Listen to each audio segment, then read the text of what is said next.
Sir, मेरा नाम आयशा अंसारी है और जो मेरी प्रारंभिक शिक्षा रही है शहर के ही सरकारी कन्या विद्यालय प्रवीण कुमारी से रही है।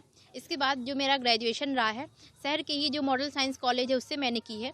इसके बाद वर्ष 2020 में मेरा ग्रेजुएशन हो गया था। 2020 के ग्रेजुएशन के बाद लगभग मैंने 4 साल अपनी तैयारी की है और जिसमें मेरा 2022 का जो रिजल्ट था 2025 में आया है, उसने मुझे डिप्टी कलेक्टर का पद प्राप्त हुआ है। इस संघर्ष में हमेशा मेरे माता पिता, मेरे दोस्त और जो मेरे आसपास के लोग थे उन सब ने मेरा सपोर्ट किया है और हमेशा मुझे आगे बढ़ने के लिए प्रोत्साहित किया है।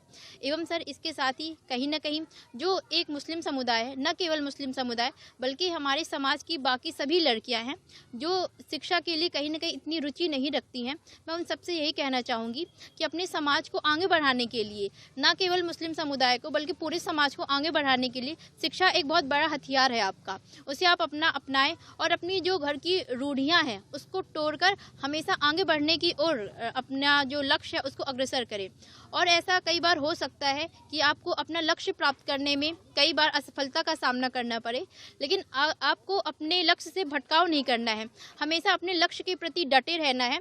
आपको असफलता प्राप्त होगी, लेकिन आपका जो ईश्वर है, अल्लाह ताला है, जो हमेशा आपके ऊपर एक शक्ति रहती है, वो हमेशा आपके लिए बहुत अच्छा सोच के रखा है।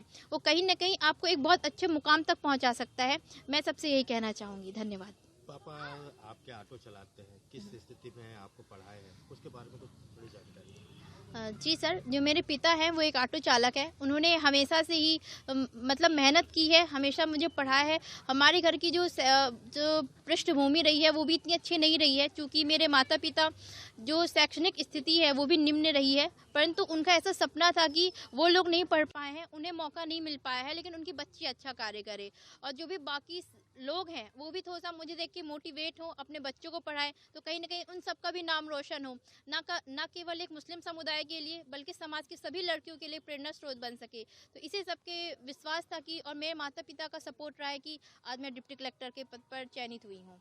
आपने अपने साथ देखा होगा कि स्कूल के जो कॉलेज में जब जाती हैं आप, तो वहाँ पे देखा है कि बच्चियाँ स्कूटी से आती हैं, तो क्या लगता था आपको कि मेरे पापा भी स्कूटी वगैरह चलाते, उस तरह की कुछ ऐसी चीज़ें?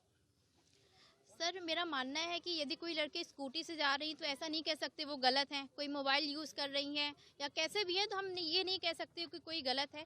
सब अपने कंफर्ट जोन के हिसाब से कार्य करती हैं। मेरा व्यक्तित्व सरल है, मैं सरल रहना पसंद करती हूँ, लेकिन कुछ लड़कियाँ स्कूटी चलाने के बाद भी अच्छे मुकाम तक जा सकती हैं। लेकिन ये था कि हमें अपने घर की जो परिस्थितियाँ हैं उसको ध्यान में रखते हुए, अपने माता पिता की जो आर्थिक स्थिति है उसको ध्यान में रखते हुए कार्य करना चाहिए और कभी भी किसी भी चीज़ के लिए अपने माता पिता से जिद नहीं करना चाहिए, क्योंकि वो दुनिया भर की तमाम खुशियां हमें देने के लिए मेहनत करते रहते हैं। ऐसी कोई सलाह आपने हम व्यक्तियों को भी जिस तरह से आपने मुकाम पर पाया है और कुछ?